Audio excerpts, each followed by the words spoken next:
The views and opinions of this broadcast do not reflect the views and opinions of Armed Media, New Productions and its affiliates. Enjoy the show.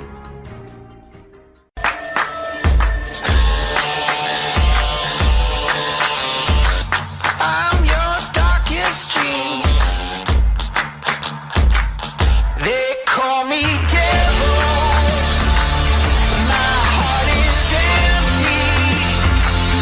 They call me devil, and you should be afraid.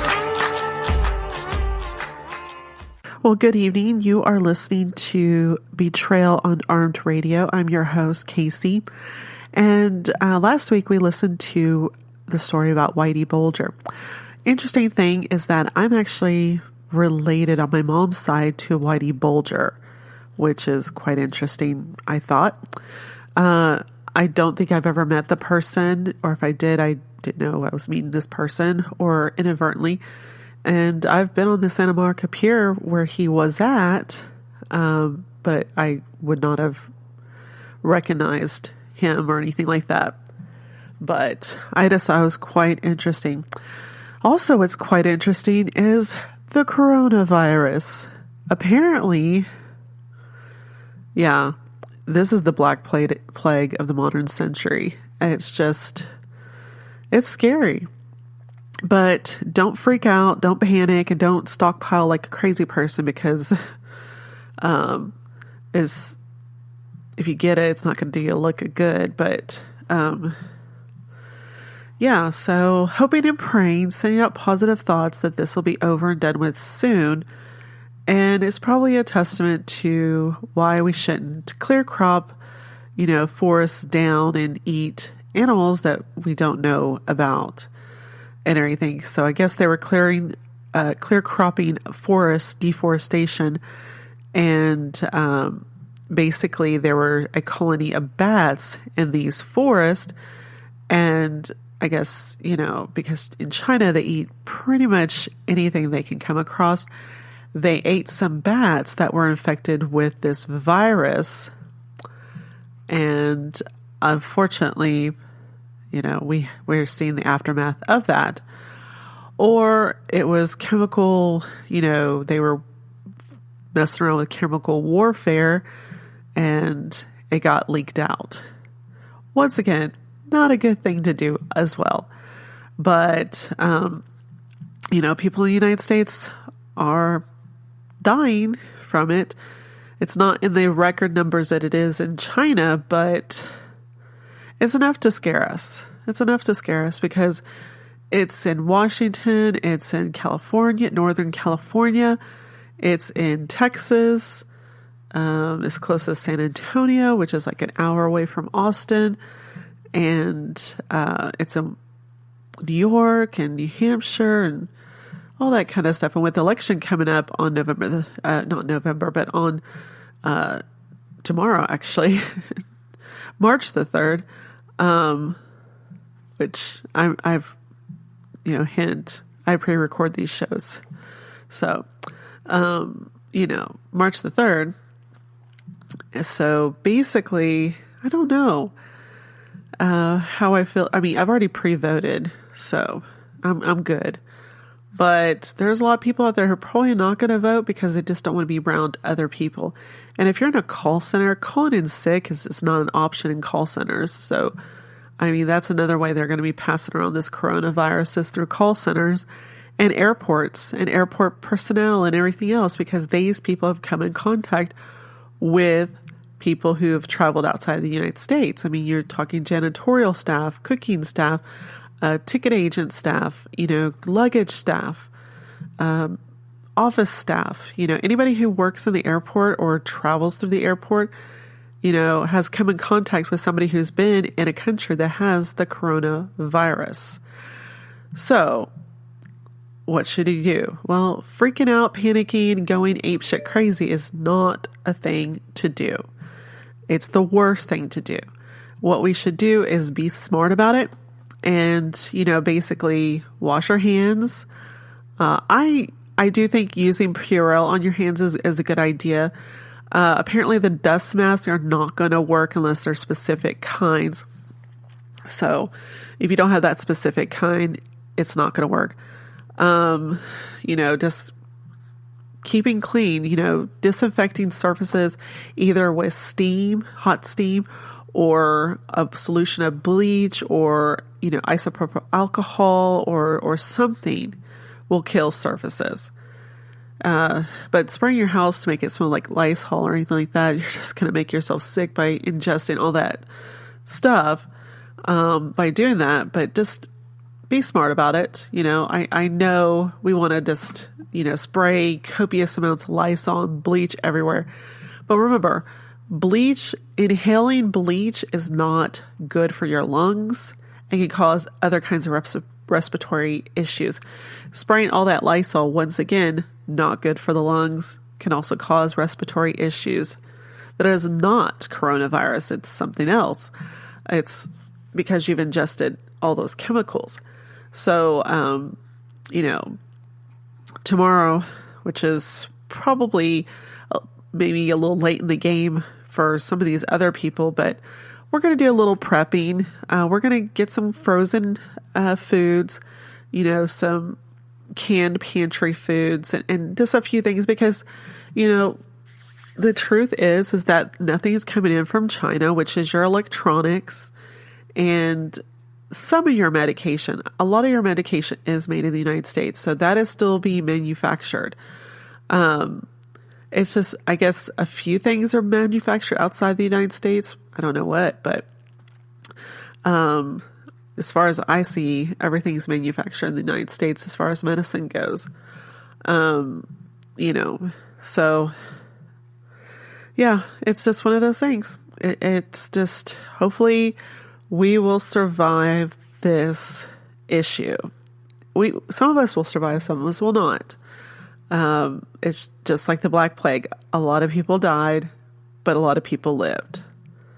And, it's just the way life is. If it's you get in contact with it, your time to go, and you can't fight it, it is your time to go. But, lots of people have died of AIDS and everything else. I traveled to Mexico during the swine flu, for goodness sakes. And that was in 2009. 2009, I went to Mexico and they had the swine flu. And people were freaking out about the swine flu. Don't eat pork or anything like that. I think I did end up eating pork in Mexico. Yeah, I totally did. I totally did eat some ham or pork products in Mexico. Yep, I sure did. I didn't realize it, but I sure did. And I was fine. But it depends on what kind of resorts you're in and how clean they are.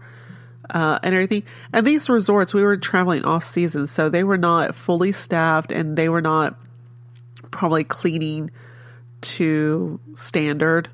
In fact, the first room we went into was all busted up. I mean, the dress drawer was like barely hanging on. So we got to a different room. So, anytime you're traveling and there's like crazy stuff out there, you just have to, be smart about it.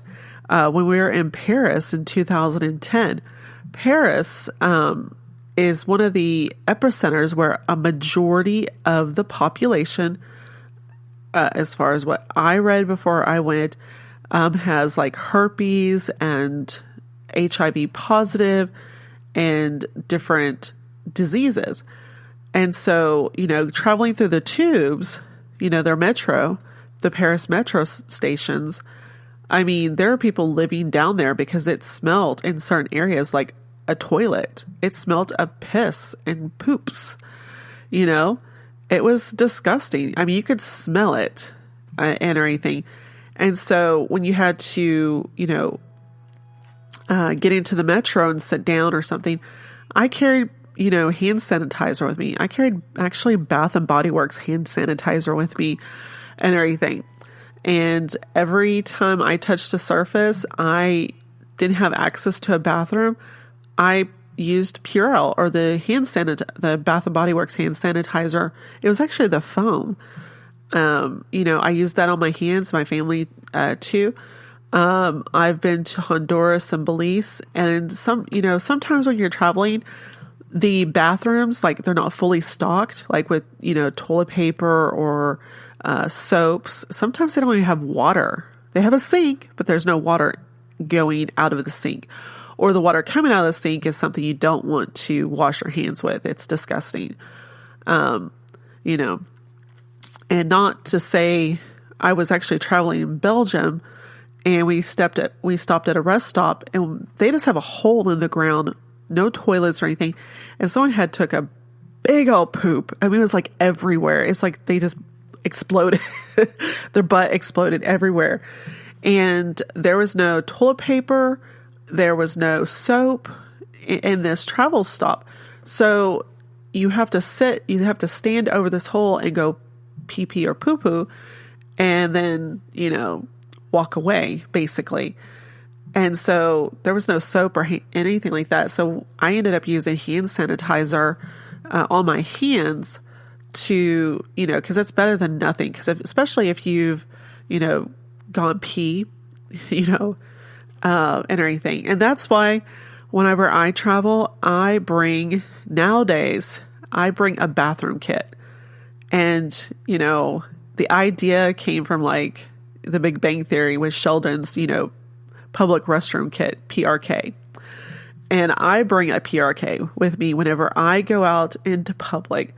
Even in the United States, if I'm going out, I have a PRK kit. In the United States, it's small.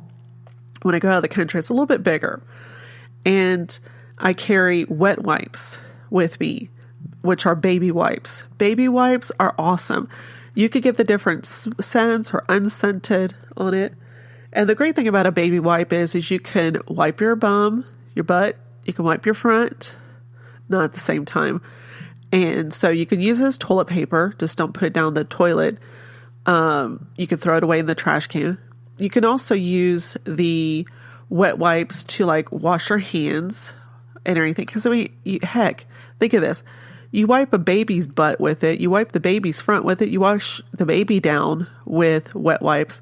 You could do that with yourself. Wet wipes are great if you want to take what I call a hobo shower. So if you're traveling, you can put on your armpits and everything, kind of freshen up. And so I carry a set of baby wipes with me, which is basically my toilet paper. And if I want to use it as like to wash my hands, and I carry a bottle of hand sanitizer with me, which is your disinfectant. So, I can, throw the baby wipes away and then use the hand sanitizer on my hands to sanitize my hands after going to the bathroom. And, really and truly, that's all you need. That is a bathroom kit that you could take everywhere. And, you can put it with your maxi pads or tampons or whatever, and that's for a girl and everything. And you're just fine, So it doesn't take up much room or anything. You can put in your purse and whatnot, and have a PRK, a public bathroom kit with just baby wipes and hand sanitizer. But when I go out of country and everything, I always carry the hand sanitizer and the baby wipes. But, I do carry, also this public restroom kit. I do put in, and I started doing this after, 9/11. Basically, I started packing dust masks in my car, in my purse, and in my travel carry-on. Because if you're in a situation where there's smoke, it's not going to be 100% effective, but it's something where most people would put their faces inside their shirts. You can put a dust mask on and it can filter out some of the cigarette smoke, or it can filter out some of the toxic smoke and everything, where it's not going into your lungs. Now, I do carry a more substantial dust mask, with me that I fold up and whatnot. And I carry several of those whenever I travel or anything. And there's been a time where it was so much allergy stuff. It's great if you have allergies too, because the dirt from the African desert was in Texas, and it was so bad that I was having respiratory issues. So I put the mask on, and it helped immensely. And I would just drive around with this mask on and go into the stores and whatnot with this dust mask on. Yeah, you feel stupid wearing it because no one else is wearing it. But at the end of the day, it's your health and everything. And so I just was like, okay, I'm going to look stupid. I'm going to feel awkward. It is what it is. So I definitely used the dust mask, and that's why I carry it wherever I go, the different kinds, in my car and everything, because you never know when you're going to be out and about and you're like, oh gosh, I can't really, there's so much stuff in the air.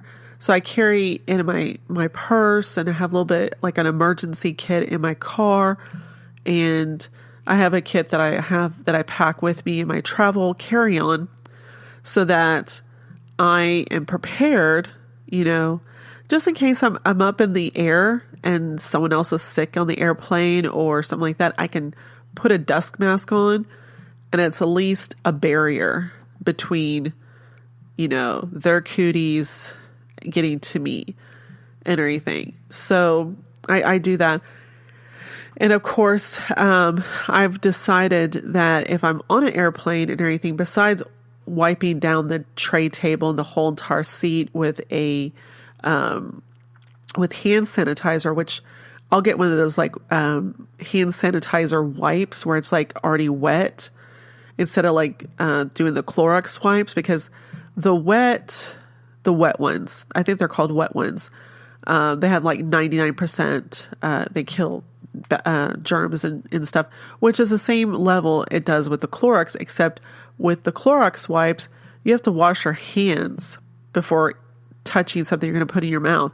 Whereas the wet ones, it's a hand sanitizer wipe where you can, touch food with it.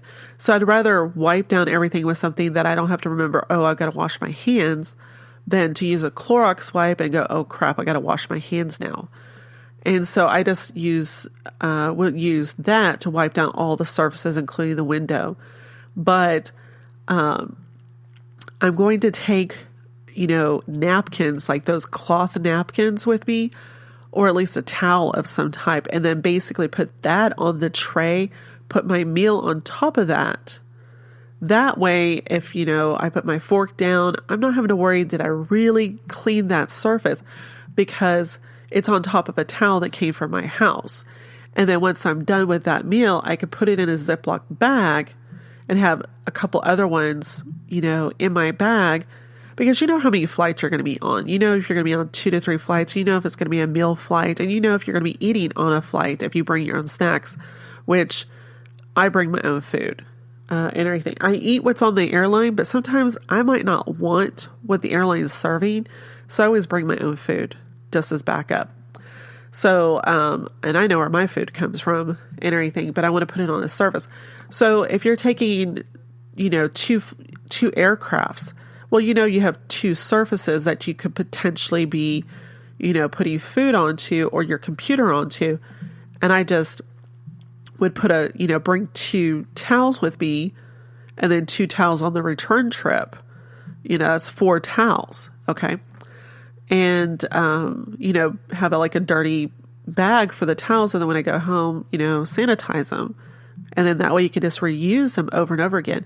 And I think I might also just carry a little towel that I can use to, like a napkin that you can reuse, because the towels that they give you are like teeny tiny. And if you spill something, it's not going to do anything. But if you bring like a little towel with you, like a napkin, like a terry cloth napkin and everything, you can soak up a lot of things and stick in your bag and then, sanitize things.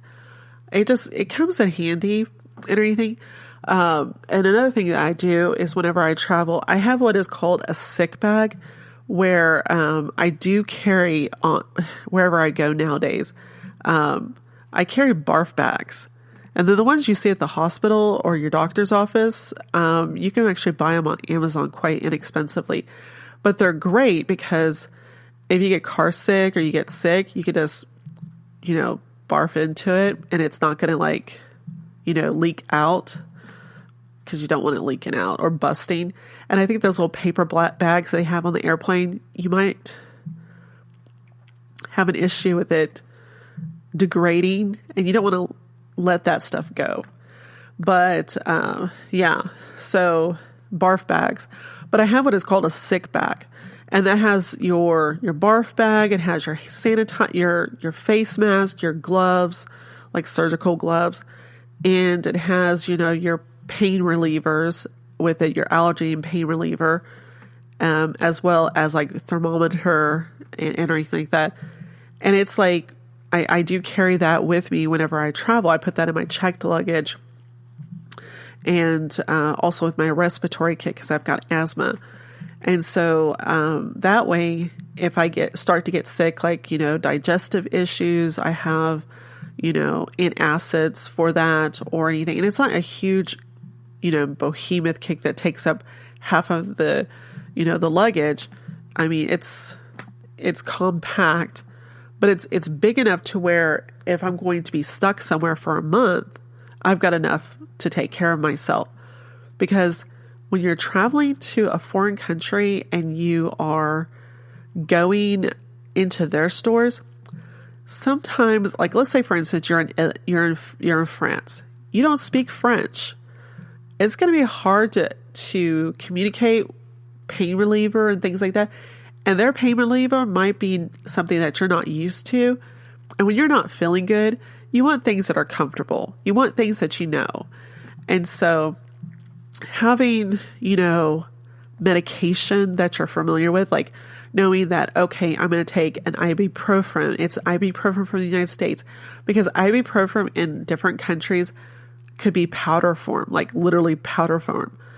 And you might be looking for a gel capsule, and they don't have those, and so taking what you're familiar with is comforting, especially if you're not feeling good. And also when you're not feeling good, you don't want to sit there and go out to a store and do that kind of thing. You want to be comfortable. So I kind of do that. And also I'm telling you guys, it doesn't matter if you're a baby or an adult, Decedent. And it's the stuff that is white, that smells like fish, that has cod liver oil in it. I'm telling you, that stuff is like a cure-all for everything. If you've got a sunburn, if you've got burns, if you've got dry skin, if you've got irritated skin, it covers everything, rashes, everything. It really does the trick. It really does the trick. And it also moisturizes your skin and everything like that. And so I always carry Decedent with me. Granted, your fingers are going to smell like cod liver oil. You're going to be white, but you're not going to, it's going to take the pain out. And I've also started, for years doing more homeopathic cure-alls.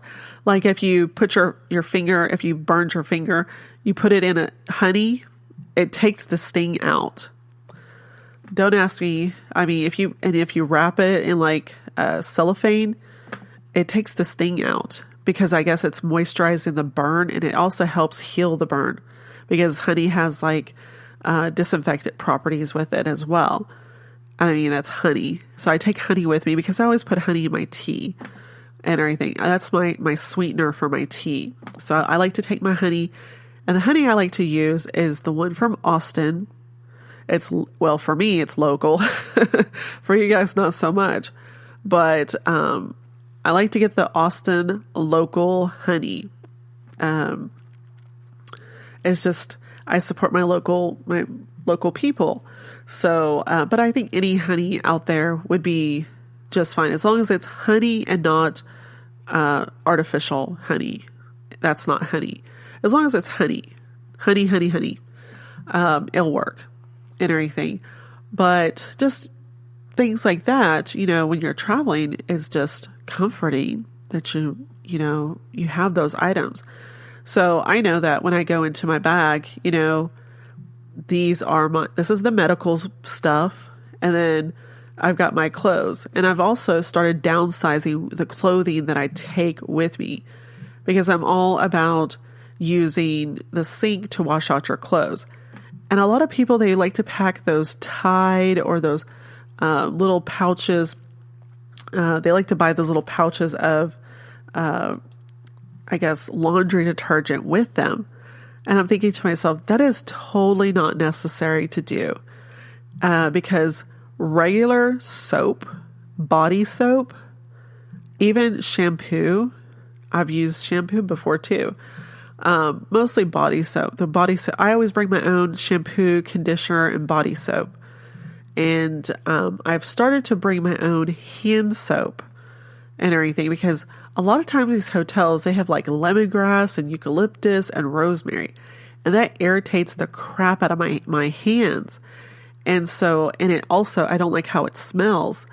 So I started bringing my own soap, because I know how it reacts to my hands. I know what it smells like and everything.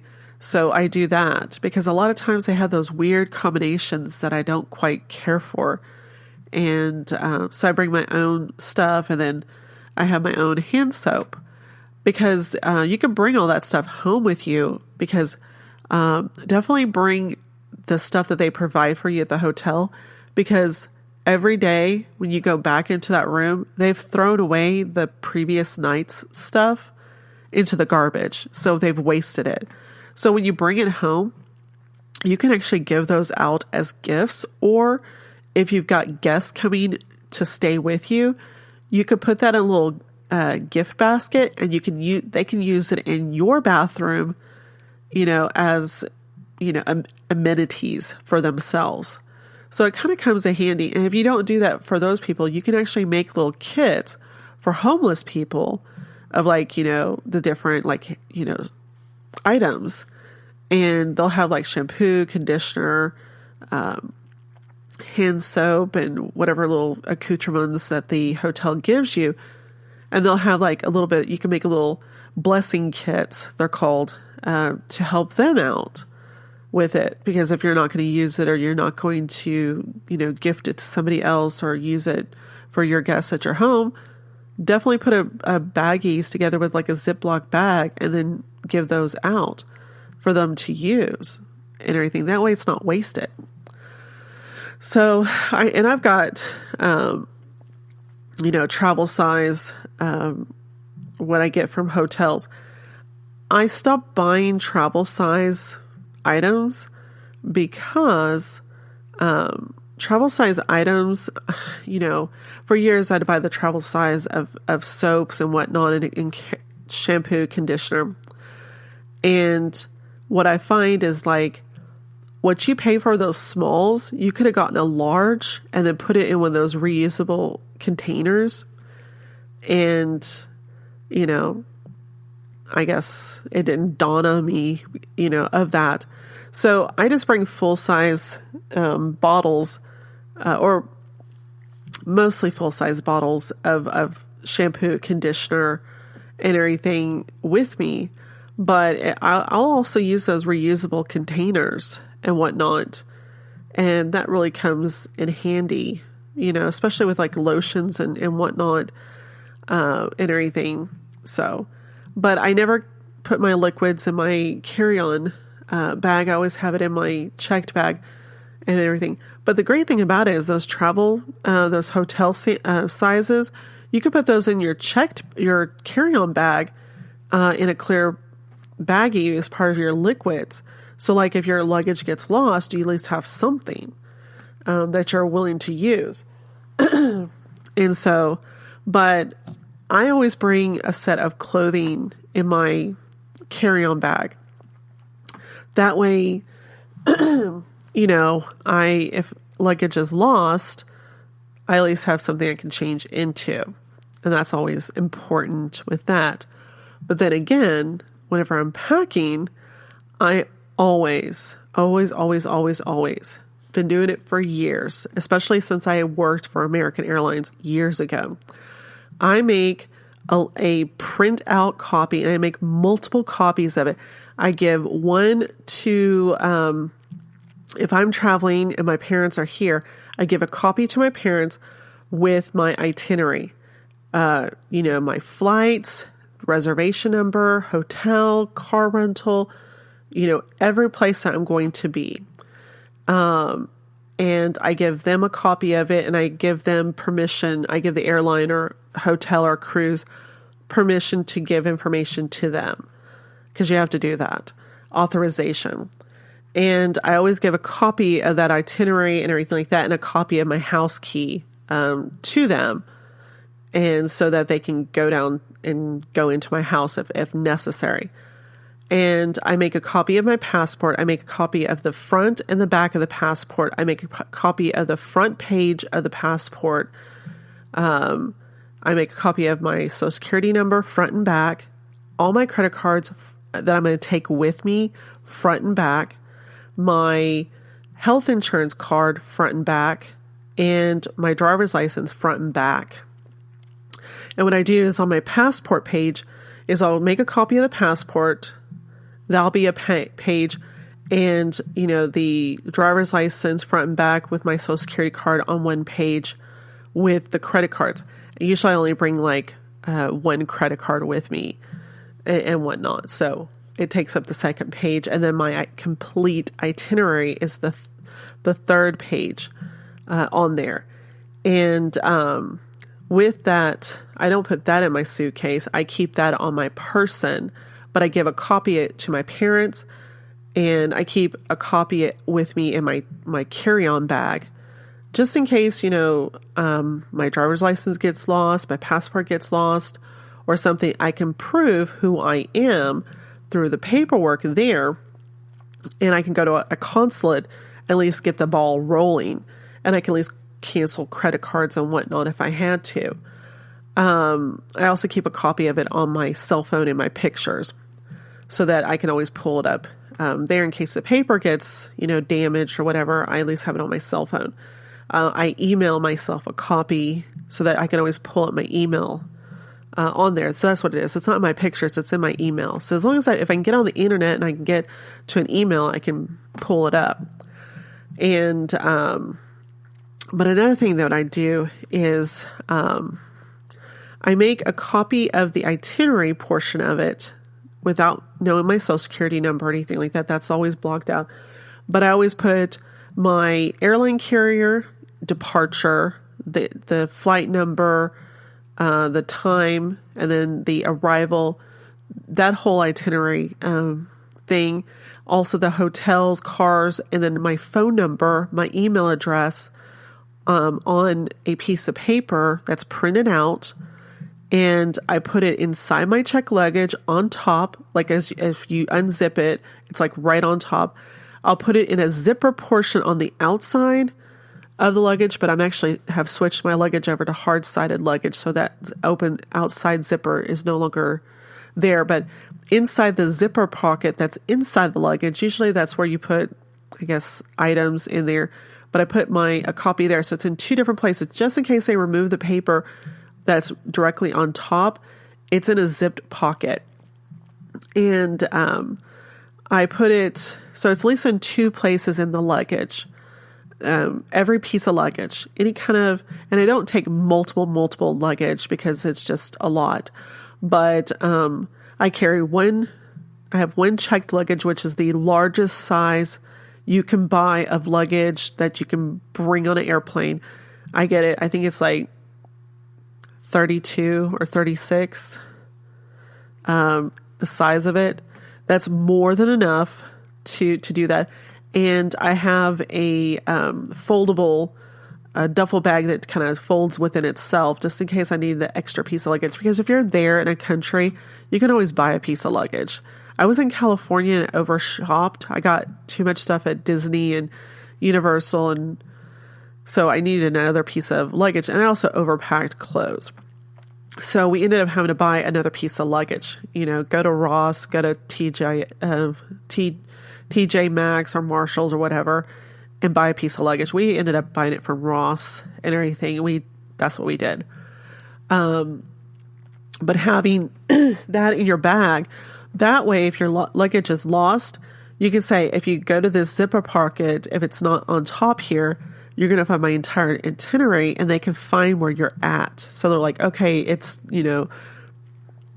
March the 3rd, she's in blankety blank at this hotel, or they can at least call the hotel and coordinate to get your luggage back to you. And so I try to do that. And also I use those little tiles that you can GPS track your luggage, just in case some scamp tries to steal your luggage.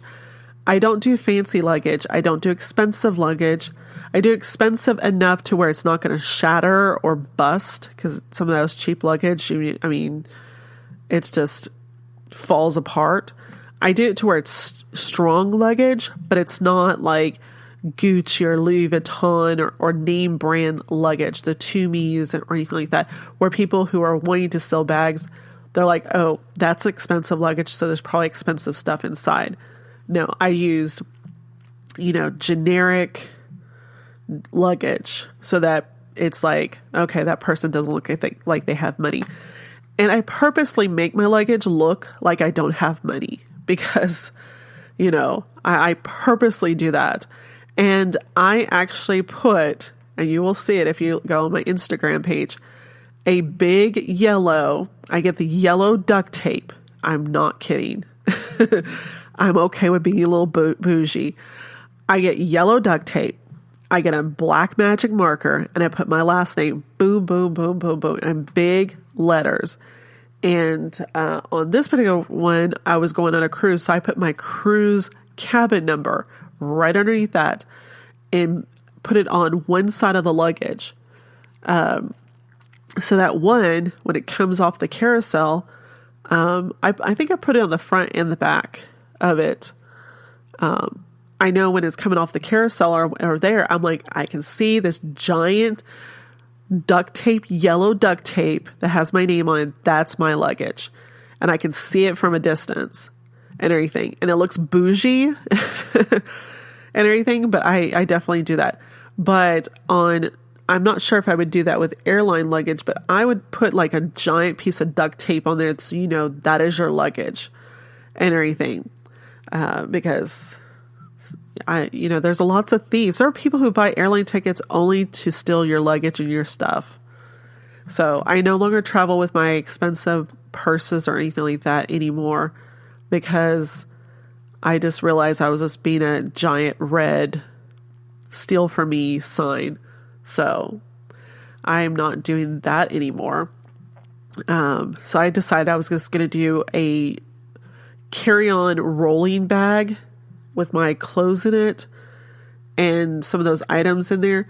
And then my personal bag would be like my, like a giant, over the shoulder that can be, slipped onto it. So that way I'm just rolling my stuff instead of having a backpack.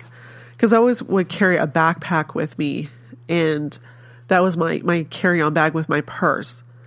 And, I still think the backpack thing is awesome, but I've upgraded to a backpack that has wheels and everything.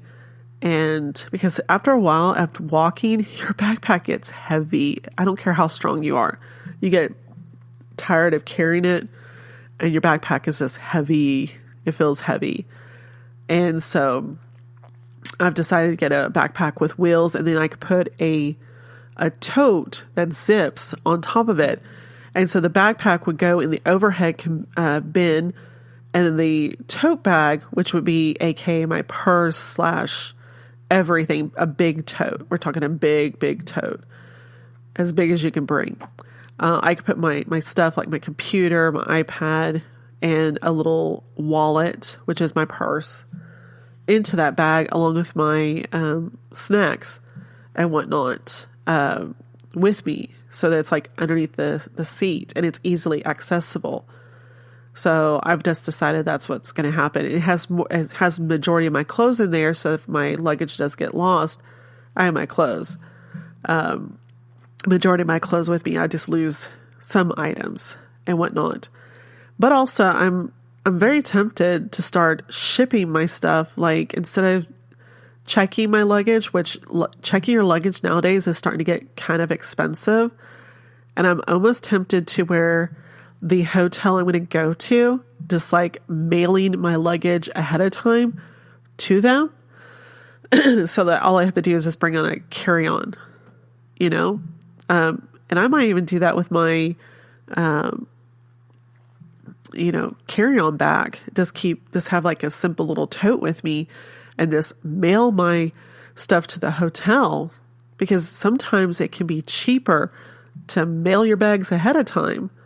They're already there because you can track it and the hotel will hold on to it and whatnot. Sometimes they'll even deliver it to your room. So that's a bonus to have your luggage like in the room that you're going to check into. That's pretty cool. And everything.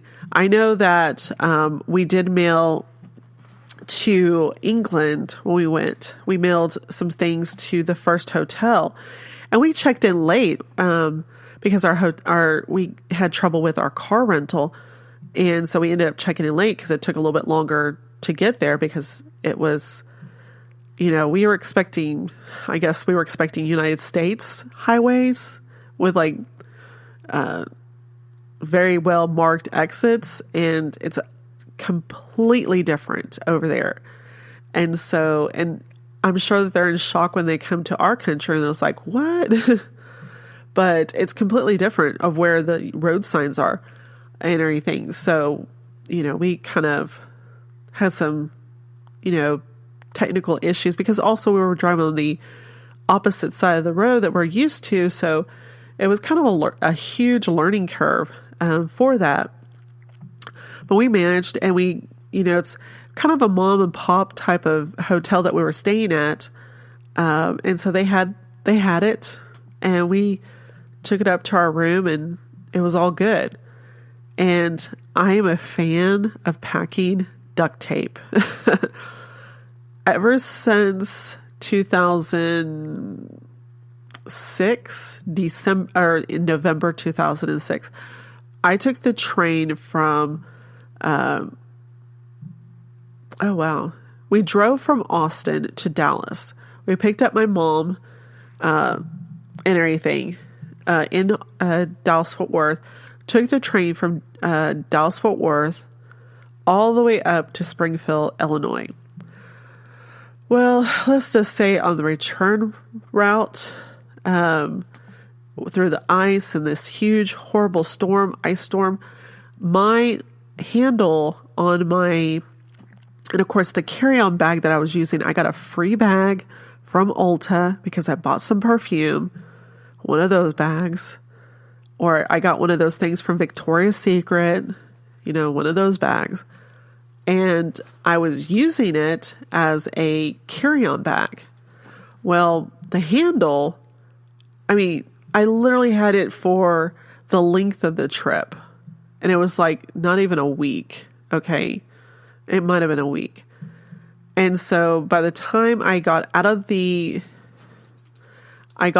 train for the final time, and the handle just snaps. And I was sitting there having to like hold this bag with this snapped handle and trying to navigate my luggage, which at the time I was using Army duffel bags, which is something you always know where your bag is, but it is hard as hell to carry those things around because there's no wheels. So I'm a fan of 4 wheels luggage. Wheels on luggage, wheels on backpacks are awesome. And so I didn't have anything to kind of stitch it together with. So I kind of was like, okay, well, thank God it did happen at the end of the trip, to where I'm just having to take it, across the street to the parking. I'm not having to like haul it everywhere. So yeah, but I'm a fan of duct tape because I don't know how many times you are somewhere and something busts on you, and duct tape makes the world go round. You can duct tape anything together and make it work. So I'll be carrying duct tape with me from here on out. Duct tape and packing tape. Because sometimes you don't need duct tape, you just need packing tape. And we've always carried like a little pack where we had like scissors and whatnot like that, but just a little, emergency put crap together pack. But I have like a small little survival pack that I always take with me, including on cruises, especially considering that the cruise that I went on was the one that was right after the poop cruise. We're in the Carnival cruise. That was just one of many cruises, but this particular one was right after the poop cruise. I call it the poop cruise because all those poor people were stranded in the middle of the ocean and they were having to poop everywhere. And it was like poop coming out of everything. They were forced to eat like hot dogs because they were running out of food. They limped into New Orleans and then had to take a bus all the way back to Texas and everything. But this was the ship coming out of Galveston, and it was a Carnival ship and whatnot. And I was going on Royal Caribbean. So I made sure I had some, and I was going into Honduras and Belize, which I was going in the jungles. So I made sure I had like a little bit of a survival kit because, you're going in the jungles and it's primitive. Granted, you're on a tour, but there is some primitive crap out there. So I had like a little bit of survival kit. I had like, a survival knife. I had some paracord. I had where I could drink any kind of water, and it had like a filter. Heck, you could even put your own pee-pee in it and filter it out. They said I did not drink my pee-pee, so I just had to take their word for it on the packaging. And just a few things like that, and just a couple of things. It wasn't like huge. I wasn't like packing like Rambo or anything, but just a few things just in case, you got a little stranded out there and everything. But yeah, and I'm a firm believer of like packing smart clothes that you can use multiple times or wash in a sink. You can use body soap and you can use your shampoo if you had to wash your clothes, and they will be perfectly sanitized and perfectly clean and everything. And I'm a firm believer in that because we've always washed our clothes in the sink and like hung them up on the in the tub, and they've come clean or dry, or use the hair dryer that they provide for you to kind of dry the clothes if they're slightly wet still. And we've done that for years and nothing bad has happened. I mean, we've camped in Hawaii, we've camped in the Caribbean, we've camped in a lot of places and everything, and we've hand washed our clothes and MacGyvered stuff together. So it is possible, and you can do it with ease on there. But, and then my carry-on that I put underneath the seat is nothing but comfort for the airplane. My own blanket, my own pillow, which is the foldable pillow, and, my iPad that I can play a game, or I can watch a movie, or I can listen to some music, and a book. An activity book. Yes, activity books are awesome. I like them ones. I actually make them where you can. I make them because I think of myself and I think of others. Because I have some anxiety traveling. Is that I put different activities in there. I put coloring. I put crossword puzzles, word searches, mazes, or just a doodle page. If you're just like, I can't concentrate, and like you can just doodle or write notes. Like if you think of things, I carry a notepad with me everywhere I go, like a notebook, because I get some of the best ideas when I'm sitting there for hours and everything, and I'm tired of watching movies. And I use an activity book to do that, and also carry a small well, no, I don't carry a book. I carry magazines. I carry magazines with me. And usually I pack 2 magazines and everything. And because I read the magazines that they have on the airplane as well, and I take them with me. But yeah, I usually read the airline magazines first and kind of keep my magazines second. But I do that, and I also put them on my iPad. You can put magazines on your iPad. So instead of taking like the magazines now that I used to, I just have them on my iPad, and then I just take the airline magazines with me. But it comes in handy. It comes in handy. It really, really does. But this whole coronavirus, and I don't care what they want to call it. They can call it C-19 or whatever. To me, it's the coronavirus. It's not based on the beer, the Corona beer. It's based on something else. But, I mean, one of two things is going to happen. We're all going to die, which I don't think that's going to happen. Or some of us are going to die. A lot of us are going to live. You know, a lot of us are going to live. And, you know, we'll persevere because that's what we do. The stock market is going to tank. It is. But you know what? You just keep your money in the stock market, because once everyone is not sick anymore, it's going to go straight back up and everything. So that's what's going to happen. You know, stuff is not going to come out of China, and they're going to eventually take months to kind of put things together and start shipping things out. Shelves are going to be empty of electronics and everything. Electronics are going to be empty. It's going to be harder to find electronics, but we don't really need some of those electronics. The food, I mean, most of our produce and food comes from the United States, so that's not going to be a problem and everything. So we're going to have food. It's just we might not have brand new iPhone. We might not have a brand new computer, but they have, you know, them in stock and whatnot. But they might have limited stock, and it might become even more limited to where they're out of stock. We're not going to die from not having a computer and everything, or having an older computer. It's going to be okay.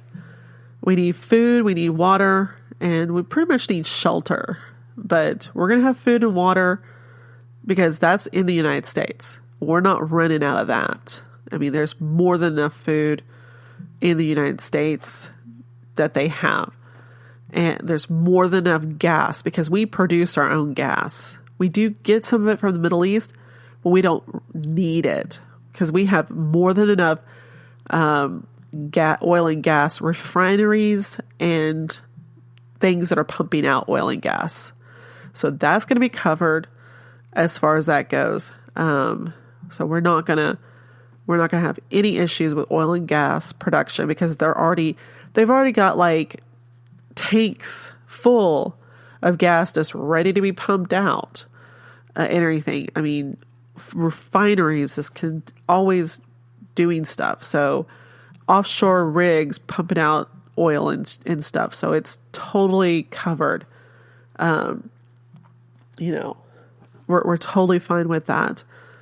And I mean, you got to think of this. If you're in the Middle West, I mean, there's nothing but dairy and vegetable farmers and cattle farmers. I mean, Texas, cattle farming and everything and other stuff.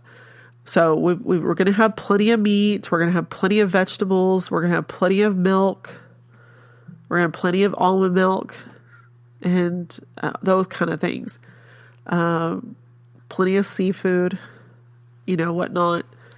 So we're not going to have a shortage of any of that stuff because that's all made in the United States.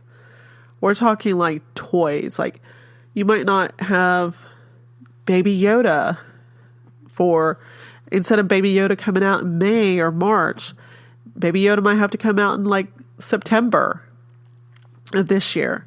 We're not going to die without our Baby Yoda. You know, we're not going to die without our lightsabers or anything like that. So we might have to deal with the toys that we have for right now, the computers that we have, because most of the computers are made out in China.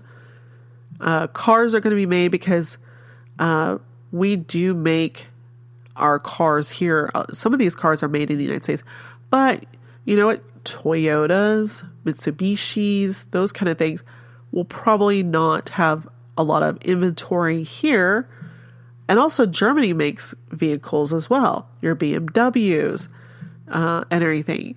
So there might be a slight halt on vehicles, but there's a butt ton of vehicles out there, used and new. So, I mean, think about this. In September, oh wow,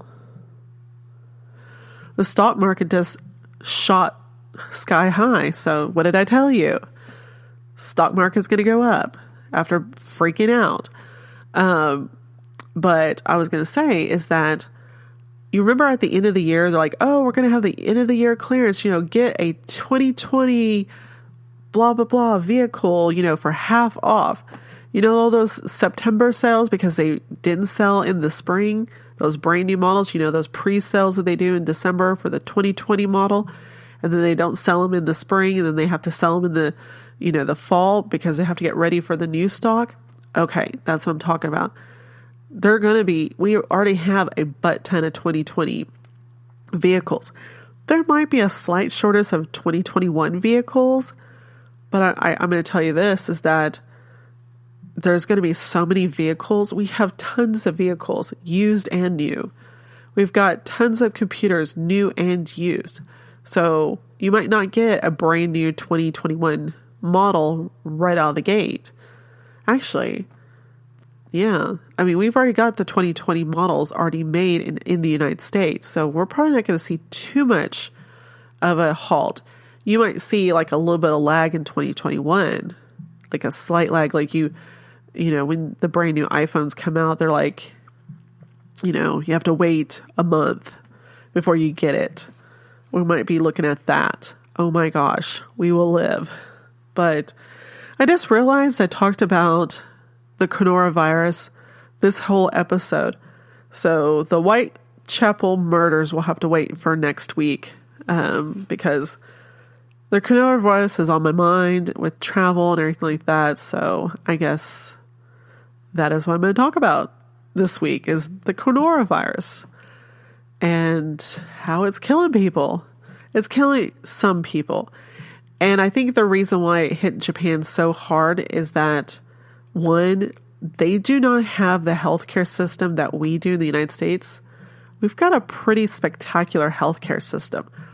Granted, they also do as well. They're not shabby, but we're going to be fine, people. We're going to be fine. All right, well, that's our show for today. I guess I'm going to call this the coronavirus show. So I will talk to you next week when we talk about the Whitechapel murders. Until then, bye-bye.